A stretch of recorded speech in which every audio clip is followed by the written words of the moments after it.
मेरो राधा रमण गिरधारी, गिरधारी श्याम बनवारी। गोविंद मेरो है, गोपाल मेरो है, गोविंद मेरो है, गोपाल मेरो है। श्री बांके बिहारी नंदलाल मेरो है, श्री बांके बिहारी नंदलाल मेरो है। गोविंद मेरो है, गोपाल मेरो है, गोविंद मेरो है, गोपाल मेरो है। ओम श्री विष्णवे नमः। मैं हूँ वामिका और आप सभी का हमारे चैनल आध्यात्मिक सागर में हार्दिक अभिनंदन है।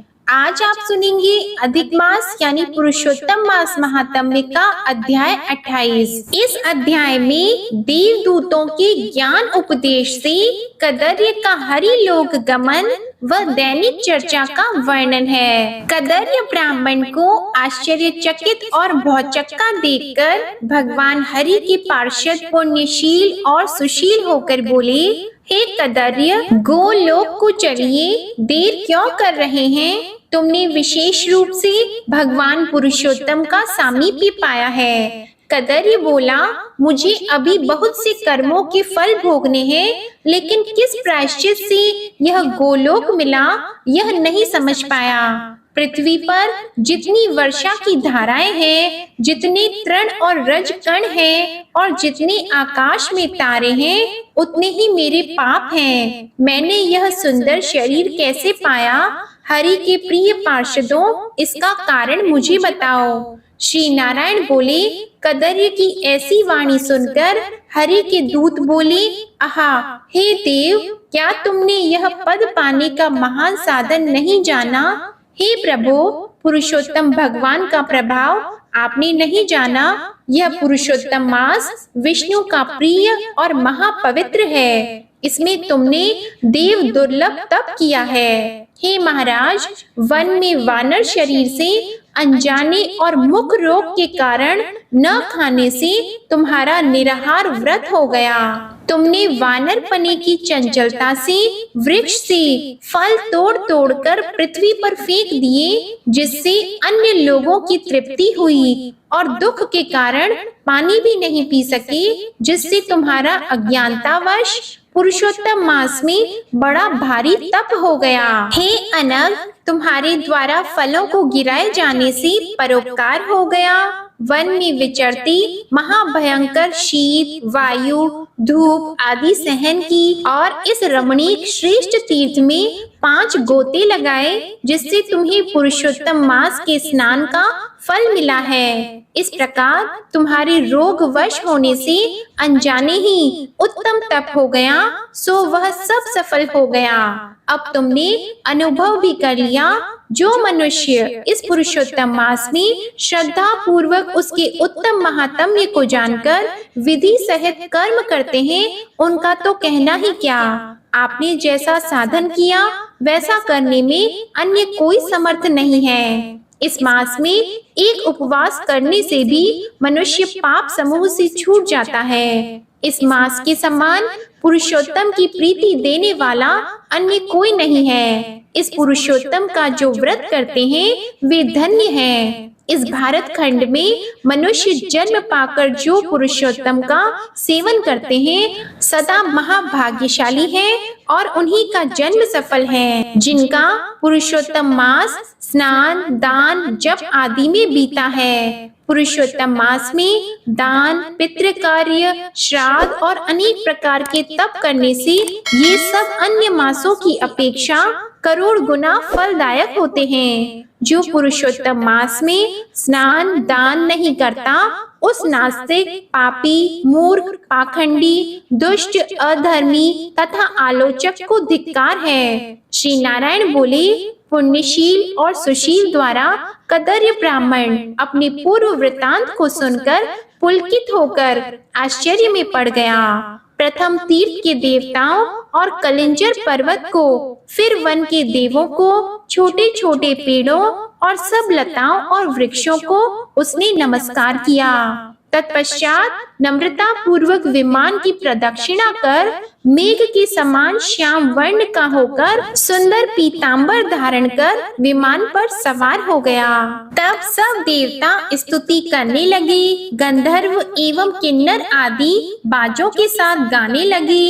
इंद्र आदि देवता बड़े हर्ष पुष्प वर्षा कर पूजा करने लगे। इसके पश्चात वह आनंद से योगियों को दुर्लभ गोप गोपी और गौओं से सेवित रास मंडल से सुशोभित गोलोक को गया, जिस लोक में न बुढ़ापा आता है, न ही मृत्यु होती है और न कोई शोक होता है। ऐसे लोक को कदर्य यानी चित्र शर्मा ब्राह्मण पुरुषोत्तम मास के सेवन से वानर शरीर त्याग कर गया, जहाँ दो भुजाधारी मुरलीधर पुरुषोत्तम के दर्शन करके आनंदित हो गया। श्री नारायण बोले, इस आश्चर्यमय दृश्य को देखकर सब देवता चकित हो गए और पुरुषोत्तम मास की प्रशंसा करते हुए अपने अपने स्थान को चले गए। नारद जी बोले, हे तपोधन, गृहस्थ को अपना जीवन यापन किस तरह करना चाहिए, उसे दिन के नित्य कर्म किस तरह करने चाहिए। आपने 20वें अध्याय में प्रातः काल के कर्म बताए, अब दिन के पिछले भाग में क्या कर्म करने चाहिए। हे नाथ, गृहस्थ के उपकार के लिए मुझे बताइए, क्योंकि आप जैसे महात्मा सबके उपकार के लिए सदा विचरते रहते हैं। श्री नारायण बोले, प्रातः काल का कर्म विधि पूर्वक समाप्त करके फिर मध्याह्न काल की संध्या करके तिल से तर्पण करें। देव, मनुष्य, पशु, पक्षी, सिद्ध, सर्प, यक्ष, दैत्य, प्रेत, पिशाच और नाग, यह सब जो अन्न की इच्छा रखते हैं, वे सब मेरे द्वारा दिए गए अन्न को ग्रहण करें। फिर 5 महायज्ञ करें, अनंतर भूत बलि करें, पश्चात कौवे और कुत्ते को बलि अर्थात भोजन का हिस्सा दें। इस प्रकार कहकर सब भूतों को अलग अलग फिर बलि दें। विधि पूर्वक आचमन करके प्रसन्न मन होकर श्रद्धा से अतिथि सेवा के लिए उसके आगमन की प्रतीक्षा में द्वार की ओर देखते रहें। जो अतिथि भाग्य से गौ दुहने के समय तक आ जाए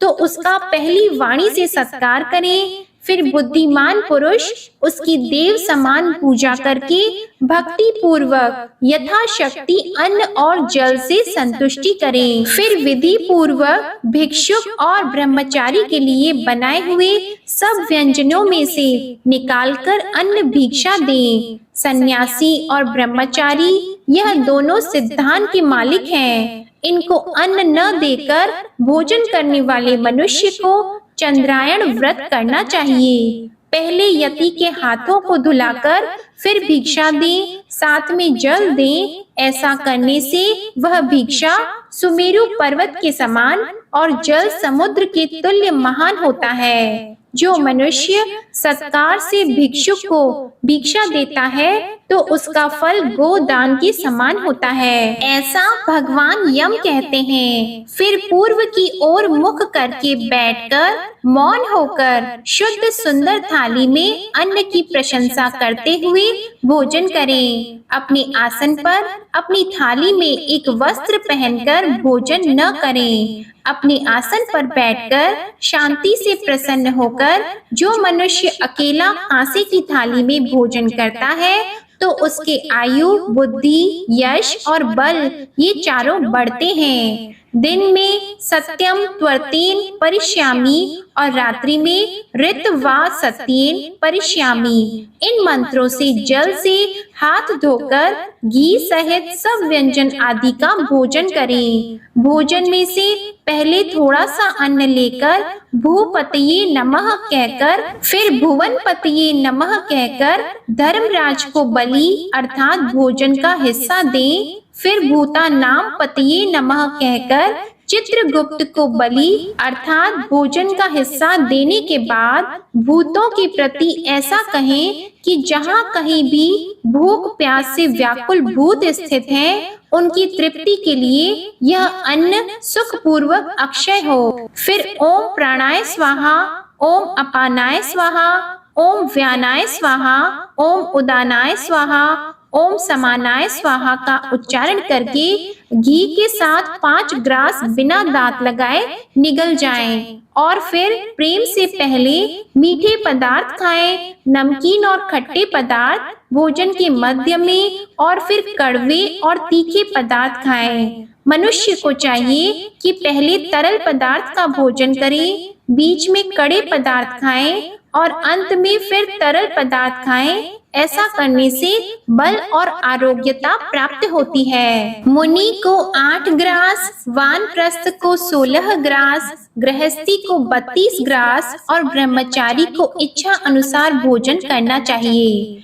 ब्राह्मण, क्षत्रिय और वैश्य को शास्त्र के विरुद्ध भोजन आदि पदार्थ नहीं खाने चाहिए। सूखा और बासी आहार अभोज्य कहा गया है। घी और दूध के शेष भाग को छोड़कर सब पदार्थ का भोजन करके बचे हुए घी दूध को अंगुलियों के अग्र भाग में रखकर अंजलि में जल भरकर उसमें से आधा जल पी लें और अंगुली के अग्र भाग में स्थित शेष को पृथ्वी पर गिराकर ऊपर से अंजलि का शेष आधा जल पंडित जन उसी जगह सिंचन करे। ऐसा न करने से ब्राह्मण पाप का भागी होता है। इसके बाद आचमन करके गीले हाथों से पात्र को सरका दें। फिर वहां से उठकर बाहर जाकर मिट्टी और शुद्ध जल से अच्छी तरह मुख और हाथ धोएं। 16 कुल्ले करके शुद्ध होकर सुख से आसन पर बैठें। अगस्त्य, कुंभकर्ण, शनि, बड़वानल और 5वें भीम का आहार के पचने के लिए स्मरण करें। जिसने आतापी और वातापी को मारा, समुद्र को सोख लिया, ऐसे अगस्त्य मुनि मेरे ऊपर प्रसन्न हो। फिर हर्ष से श्री कृष्ण का स्मरण करें। आचमन करके पान या कोई शीघ्र पाचन में सहायक पदार्थ खाएं। फिर श्रेष्ठ मार्ग का अनुकरण कर उत्तम शास्त्रों की चर्चा का आनंद लेते हुए पर ब्रह्मा श्री कृष्ण का चिंतन करें। सर्वथा आजीविका रहित व्यक्ति भी एकाग्र मन होकर 2 घड़ी आध्यात्म विद्या श्रवण करें। सुनने मात्र से धर्म का ज्ञान और पापों का नाश होता है, मोह दूर होता है और ज्ञान रूपी अमृत प्राप्त होता है। उसके बाद भगवान का ध्यान कर अपने कारोबार व्यापार में लग जाएं। जब सूर्य अस्त होने वाला हो तब घर में आकर या तीर्थ में संध्या वंदन करें। संध्या समय टल जाने पर अर्धरात्रि तक अवश्य संध्या करें। जो ब्राह्मण श्रद्धा से तीनों काल प्रातः, मध्याह्न और सायंकाल की संध्या उपासना करता है, उसका तेज घृत पाकर अग्नि की लौ की भांति बढ़ता है। साय सूर्य के आधा अस्त होने पर प्राणायाम करें और अपोहिष्टा मंत्र से मार्जन करें। सायकाल अग्नि क्षमा मंत्र से और प्रातः काल में सूर्य क्षमा मंत्र से आचमन करें। पश्चिम की ओर मुख करके मौन धारण कर सावधानी से बैठकर ओमकार और व्याहृति सहित गायत्री मंत्र का रुद्राक्ष की माला लेकर तारे उगने तक अच्छी तरह जप करें। फिर वारुणी ऋचाओं से सूर्य नारायण का उपस्थान प्रदक्षिणा करते हुए दिशाओं को तथा दिशाओं के अधिपतियों को पृथक पृथक नमस्कार करें। सायकालीन संध्या की उपासना करके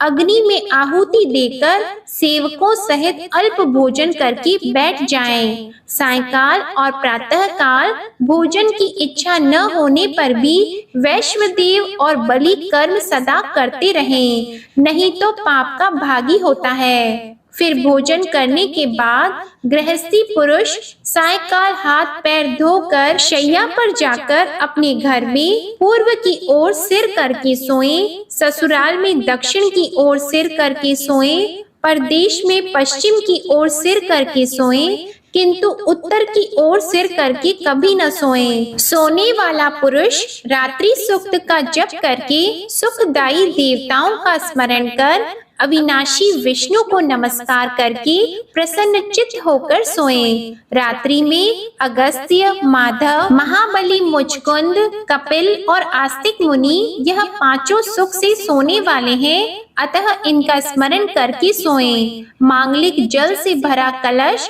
सिरहाने रखकर वेद मंत्र और गरुड़ मंत्रों से रक्षा करके सोएं। प्रदोष और प्रदोष काल के पिछले पहर में वेदों के अभ्यास से समय व्यतीत करें। दो पहर सोने वाला मनुष्य ब्रह्मा को प्राप्त होने योग्य होता है। यह सब प्रतिदिन का कर्म का वर्णन किया गया है। इस प्रकार दैनिक कर्तव्य करने वाला सुख को प्राप्त होता है। श्री नारायण जी बोले, यह गृहस्थ आश्रम के सुंदर कर्तव्य कर्म वेद के समान है। संसार की भलाई के लिए ही मैंने यह वचन कहे हैं। अगले अध्याय में आप सुनेंगे पतिव्रता स्त्रियों के लक्षण और नियमों का वर्णन। इसी के साथ अब आप सुनिए भगवद गीता का यह महात्म्य। श्री महादेव जी पार्वती जी से कहते हैं, पार्वती अब गीता के 15वें अध्याय का महात्म्य सुनो।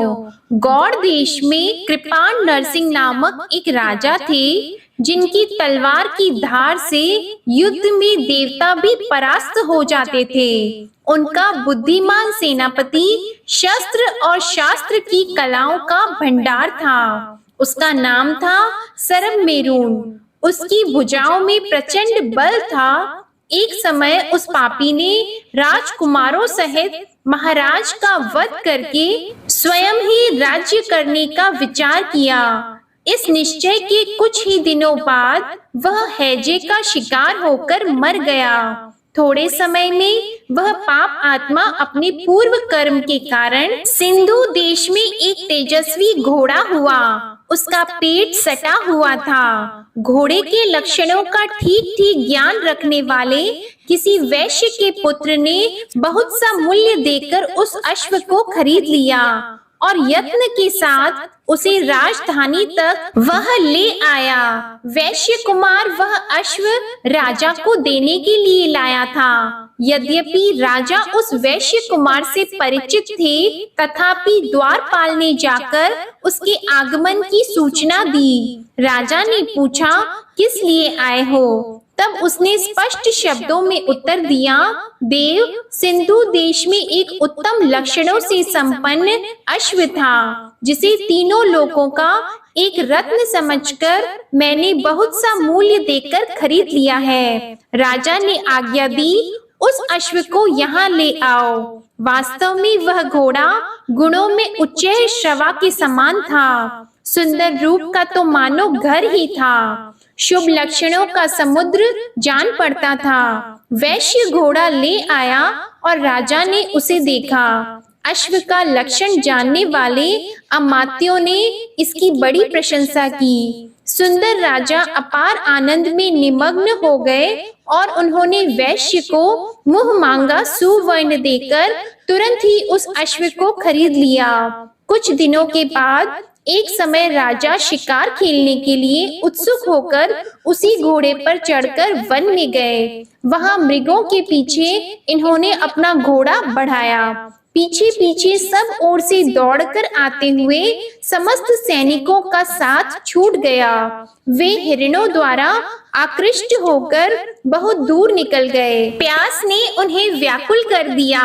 तब वे घोड़े से उतरकर जल की खोज करने लगे। घोड़े को तो उन्होंने वृक्ष की डाली में बांध दिया और स्वयं एक चट्टान पर चढ़ने लगे। कुछ दूर जाने पर उन्होंने देखा कि एक पत्ते का टुकड़ा हवा से उड़कर शिलाखंड पर गिरा है। उसमें गीता के 15वें अध्याय का आधा श्लोक लिखा हुआ था।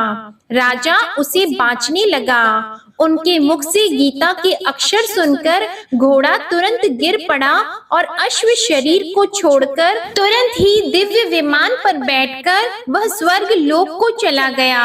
तत्पश्चात राजा ने पहाड़ पर चढ़कर एक उत्तम आश्रम देखा, जहाँ नागकेशर, केले, आम और नारियल के वृक्ष लहरा रहे थे। आश्रम के भीतर एक ब्राह्मण बैठे हुए थे जो संसार की वासनाओं से मुक्त थे। राजा ने उन्हें प्रणाम करके बड़ी भक्ति के साथ पूछा, ब्राह्मण, मेरा अश्व जो अभी अभी स्वर्ग को चला गया है, उसमें क्या कारण है? राजा की बात सुनकर त्रिकालदर्शी मंत्रवेत्ता एवं महापुरुषों में श्रेष्ठ विष्णु शर्मा नामक ब्राह्मण ने कहा, राजन, पूर्व काल में तुम्हारे यहाँ जो सरब नामक सेनापति था, वह तुम्हें पुत्रों सहित मारकर स्वयं राज्य हड़प लेने को तैयार था। इसी बीच में हैजे का शिकार होकर वह मृत्यु को प्राप्त हो गया। उसके बाद वह उसी पाप से घोड़ा हुआ था। यहाँ कहीं गीता के 15वें अध्याय का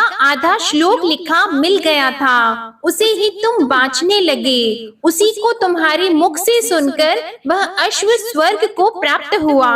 तदंतर राजा के पार्श्ववर्ती सैनिक उन्हें ढूंढते हुए वहां आ पहुँचे। उन सब के साथ ब्राह्मण को प्रणाम करके राजा प्रसन्नता पूर्वक वहां से चले और गीता के 15वें अध्याय के श्लोकाक्षरों से अंकित उसी पत्र को बाँच कर प्रसन्न होने लगे। उनके नेत्र हर्ष से खिल उठे। घर आकर उन्होंने मंत्रवेत्ता मंत्रियों के साथ अपने पुत्र सिंहबल को राज्य सिंहासन पर अभिषिक्त किया और स्वयं 15वें अध्याय के जप से विशुद्ध चित्त होकर मोक्ष प्राप्त कर लिया। ओम नमो भगवते वासुदेवाय नमः। भगवद गीता का यह महात्म्य समाप्त हुआ। जो भी मनुष्य इस अध्याय को पढ़ता, सुनता और अभ्यास करता है, वह मनुष्य भगवान श्री विष्णु के लोक को जाता है। यह थी आज की अधिक मास महात्म्य की कथा। आशा करती हूँ आपको आज की कथा पसंद आई होगी और आप हमारी आने वाली वीडियो का भी इंतजार करेंगे।